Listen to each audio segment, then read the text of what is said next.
Hello and welcome.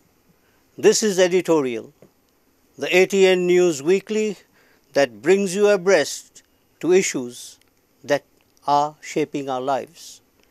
I'm your host, Richard Moreino, and my guest at this time is the Assistant Secretary, Central Subcommittee of the Bangladesh Awami League, Mr. Rasheq Rahman. Good evening. Welcome to the show, sir. Good evening. Thank you. So we get started immediately. Sure. And the first thing we talk about is our Prime Minister's tour of Italy for the SM. So what do you think this whole visit will bring about?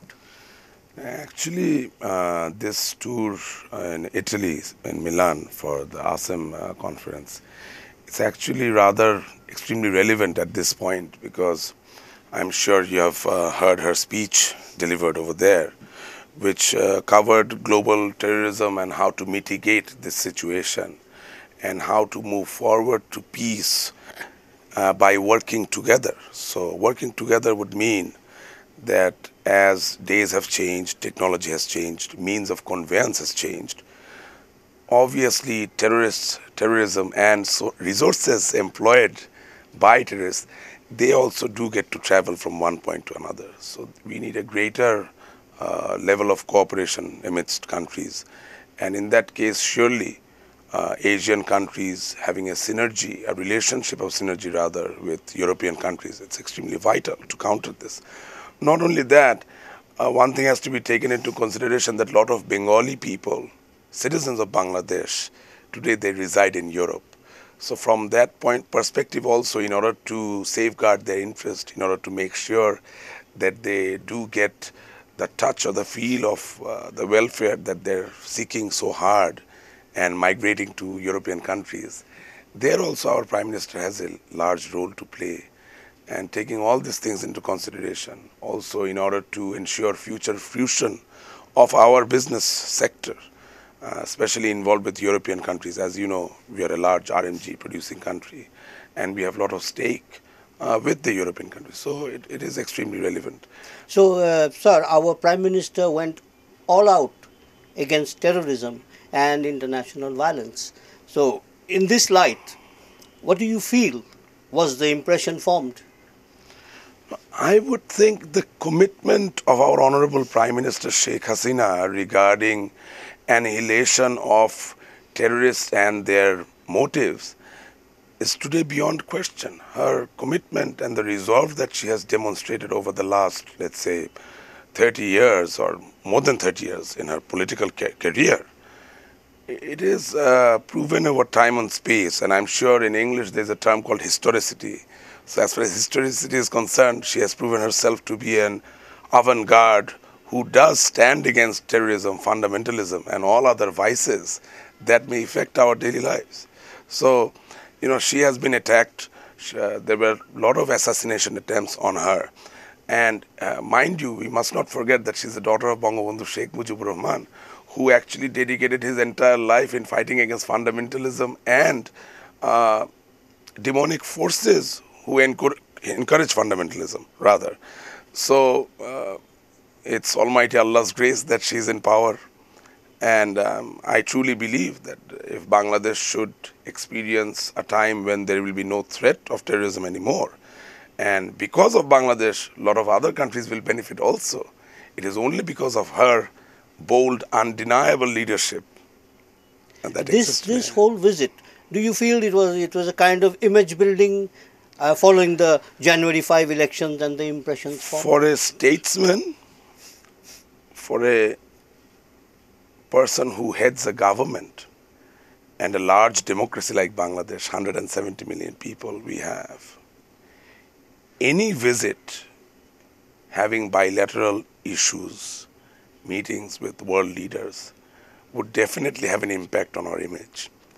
And you see, we could have chosen not to take these summits that seriously, but that would not be a pragmatic move, rather. Because, see, in the future, when you're thinking of building a nation, you never know which partner of yours or which neighbor of yours will impact your, how would I say, drive to wealth and prosperity.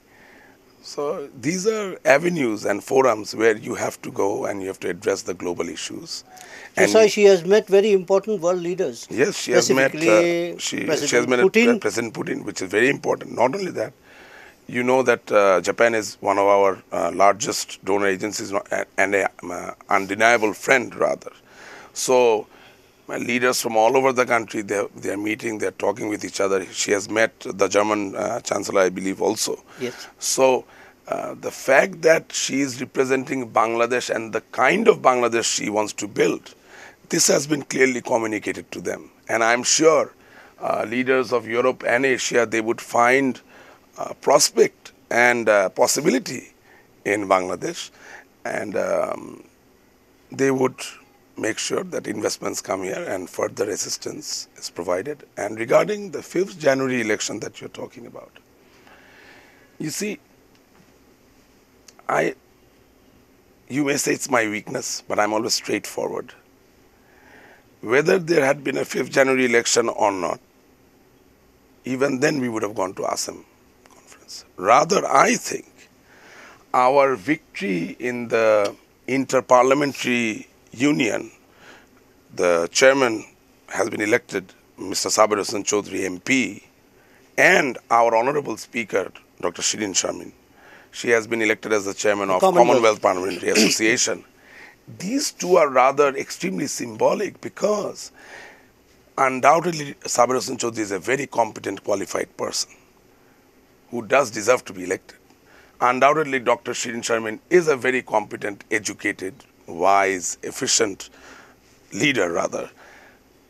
She definitely deserves to be elected. But in this kind of elections, which are held like in Inter-Parliamentary Union or in Commonwealth Parliamentary Association, it is not only the person, it is also the country. So, if these countries, that means 163 member countries of CPU, or IPU rather, IPU, Inter-Parliamentary Union, if they did not think that from a qualitative perspective, Bangladesh's 5th January election was not acceptable, then surely that would have had an adverse effect on the whole campaign of Mr. Sabir Hossain Chaudhry. Similarly, if these 53 countries of Commonwealth, if they had felt that 5th January election is not credible and Bangladesh Awami League is to be blamed for lack of credibility, then absolutely, even if Dr.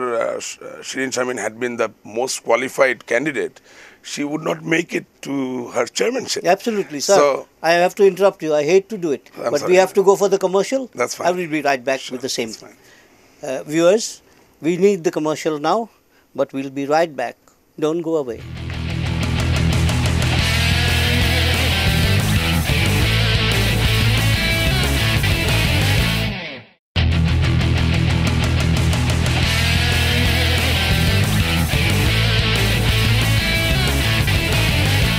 Welcome back, viewers, and welcome to Editorial. And my guest at this time, Rasheq Rahman. Welcome back, sir. Thank you so much. Now let us go to a different aspect. Now let us go to the Dhaka University admission test. Yes. And the issue that is going on now. You see, first of all, today early in the afternoon rather, I had a live program which was televised by ATN Bangla, and there the topic was how should we concentrate, or whether we should at all concentrate on vocational education. There I made a statement, I'm going to make the similar statement. You see, although it has been 43 years that we are independent today, and under the leadership of Bangabandhu Sheikh Rahman, we have transpired to be an independent nation, independent country. And it is a miracle, it is a great gift. There are a lot of people who thrive for independence, but they don't get it. But we are lucky enough to get it. Unfortunately, the colonial nostalgia that we suffer from makes us believe that if a person gets a master's degree or let's say a bachelor's degree, they can be more respected or more resourceful, or rather they can contribute more to the society. The problem is, although I belong to the current ruling party, but I must, as a young person belonging to the young generation of this country, I must express my reservations. I do believe that everybody doesn't have to go to the university. A person who seeks to commit himself into research work, journal publication, teaching, who tries to enlighten the society. University is for them. So you advocate that higher education is a privilege, not a right. No, higher education is a right provided you achieve the right. It is not a privilege. Being a prince is a privilege. Being able to do whatever you feel like doing, that can be considered to be a privilege. But going to the university and pursuing higher education shall never be a privilege. It will be God's given right provided that person earns the right. That means that person has to demonstrate and show that he has the capacity, qualification to learn in a disciplined fashion, and his analytical abilities, his ability to think will contribute towards the society building aspect, towards nation building. If not, then sending a person with the taxpayers' money to a university is an extremely futile exercise which wouldn't actually give us anything in return. So, if only 2 boys or girls got admitted into the English department of University of Dhaka, I don't see any reason for which I should be alarmed. Rather, I would be sanguine thinking that those 2 individuals would turn out to be really good.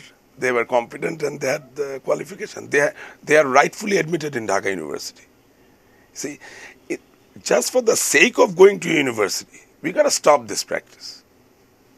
Everybody has his place. So the Vice Chancellor has ruled out any possibility of, rescinding this decision of no 2-time admission test. I think that's a very pragmatic step also.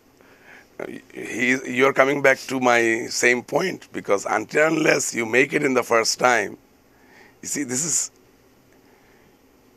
we have to ask ourselves, where do we hold a university? If we think that this is the apex institution for acquiring knowledge and education, then it cannot be, it cannot be like a lottery. It cannot be like it cannot be like a game that, okay, you try once, then you can't get into it, okay, try second time, third time. You don't do that.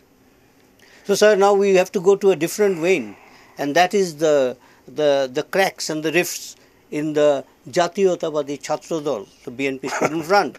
So how do you think this has come about and transpired, and where is it going to end? Well, let's have a very simple approach. And as far as the student organization of BNP is concerned, or for that matter, any other student organization of any other political party, we gotta have an extremely altruistic view, because we are dealing with students, and students are our future. So you will observe that in the formation of this new committee, 63%, I would reckon, or something of that sort, they are not regular students.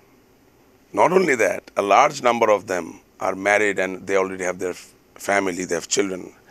So how can a married individual, not being a student, provide leadership for the nation? It's hypocrisy.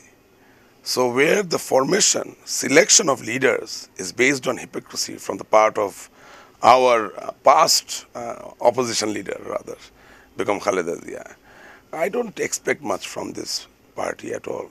So being married and unmarried is the kind of a criterion for being part of a student leader? Yes, sure. A regular student studying in college normally does not end up getting married or having children. Why not? At least you have to be a regular student. That is absent.